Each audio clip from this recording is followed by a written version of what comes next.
Assalamualaikum warahmatullahi wabarakatuh.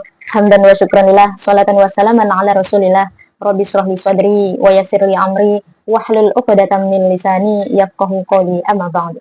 Sahabat yang dirahmati Allah Subhanahu wa taala, mengapa perlunya berilmu sebelum beramal? Karena Allah tidak menurunkan wahyu pertama berupa perintah sholat, perintah sedekah, perintah menunaikan zakat, melainkan Allah menurunkan wahyu pertama kepada Nabi kita, Nabi Muhammad SAW, ialah Iqra, yang artinya bacalah. Ini menunjukkan kepada kita bahwa perlunya berilmu sebelum beramal. Hal ini sesuai dengan syair Matan Zubat yang berbunyi, wa kullu man bi ghairi ilmin ya'malu a'maluhum mardudatul la tuqbalu. Setiap orang yang beramal tanpa ilmu, amalan-amalnya tertolak, tidak diterima.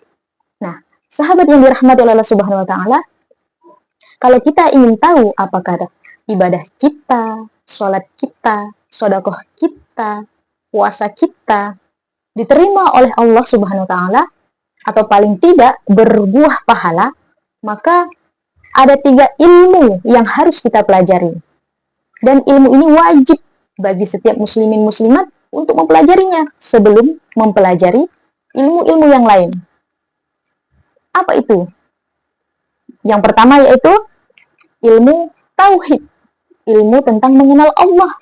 Yang kedua, ilmu fikih, ilmu tentang tata cara ibadah yang baik dan benar. Yang ketiga yaitu ilmu tasawuf, ilmu tentang akhlak atau ilmu adab. Jika kita hanya berfokus belajar ilmu tauhid saja, sahabat, maka itu dianggap seperti saudaranya iblis. Kenapa? Karena iblis sudah bertauhid kepada Allah, sudah mengenal Allah, tapi tidak patuh pada perintahnya, perintah Allah, apalagi berakhlak. Nah, kalau kita berfokus pada nomor 2 saja, belajar ilmu fikih saja, tidak belajar ilmu tauhid, maka belum tentu ibadah kita diterima oleh Allah. Atau paling tidak berbuah pahala. Contohnya, di fikih kita belajar tentang rukun Islam, salah satunya yaitu sholat. Inna sholata tanha anil fahsya'i wal munkar. Sesungguhnya sholat itu mencegah perbuatan keji dan munkar. Tapi apa yang terjadi? Sholat sih sholat, tapi masih pacaran. Nah, yo nih sahabat-sahabat yang masih pacaran. Bahkan tidak malu mensyiarkan bahwa dirinya punya pacar. Dan bahkan pacaran itu udah menjadi sebuah identitas yang biasa, yang dianggap bahkan jadi prioritas malahan. Kalau kemana-mana pasti ditanyanya, mana pacar kamu? Udah punya pacar belum? Sebagai identitas, tidak malu. Tidak malu kemana-mana berdua, tidak malu mempublikasikan kemesraan di dunia maya maupun di dunia nyata. Padahal jelas-jelas belum ada ikatan yang sah atau ikatan yang halal. Bahkan dengan bangganya menjadi pelaku maksiat.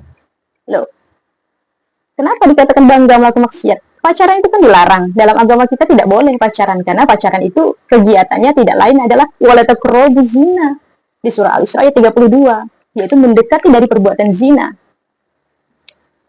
Tapi malah bangga, pede, bermesra-mesra kemana-mana, silaturahmi ke tempat keluarga bawa pacar, jalan-jalan bawa pacar, status Facebook foto bareng pacar, status WA bareng pacar, sosial medianya penuh dengan pacar.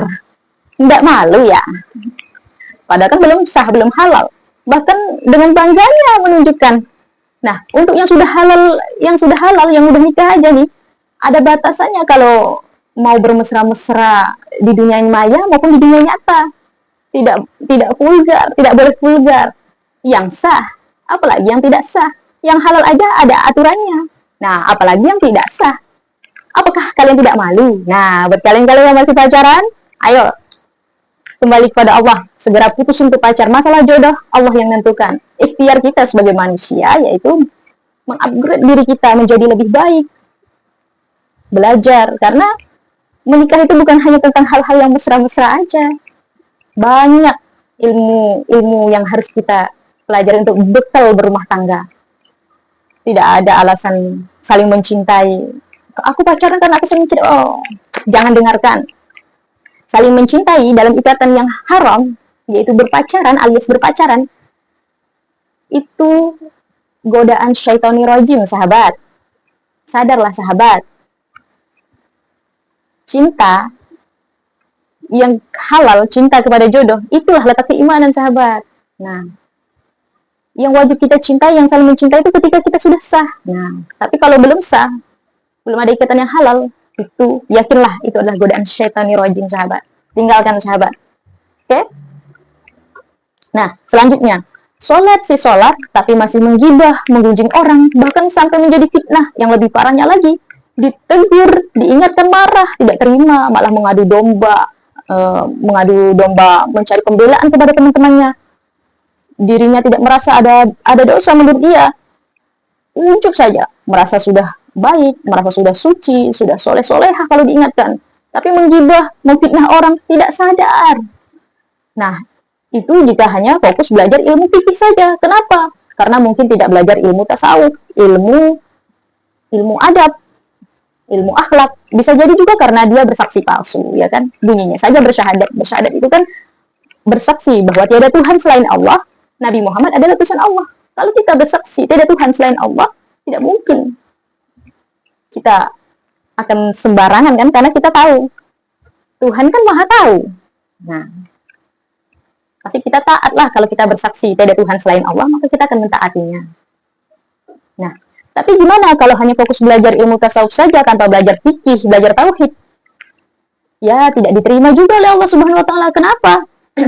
Karena dia juga tidak mengenal Allah, tidak mengenal Tuhannya, karena tidak belajar tauhid sampai selesai. Contohnya, ada orang baik banget, dermawan banget, ramah banget, tapi sayang, tidak sholat.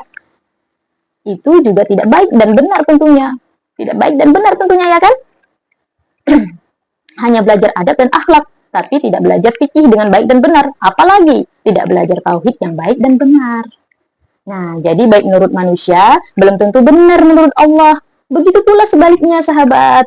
Benar menurut Allah, terkadang belum tentu baik di mata manusia atau menurut manusia. Makanya, sahabat, jangan mati-matian mengejar kebaikan menurut manusia, menurut standar manusia, hingga lupa kepada Allah, hingga rela mengorbankan iman kita kepada Allah Subhanahu wa taala. Demikian yang bisa saya sampaikan, semoga bermanfaat. Kurang lebihnya saya mohon maaf. Wassalamualaikum warahmatullahi wabarakatuh.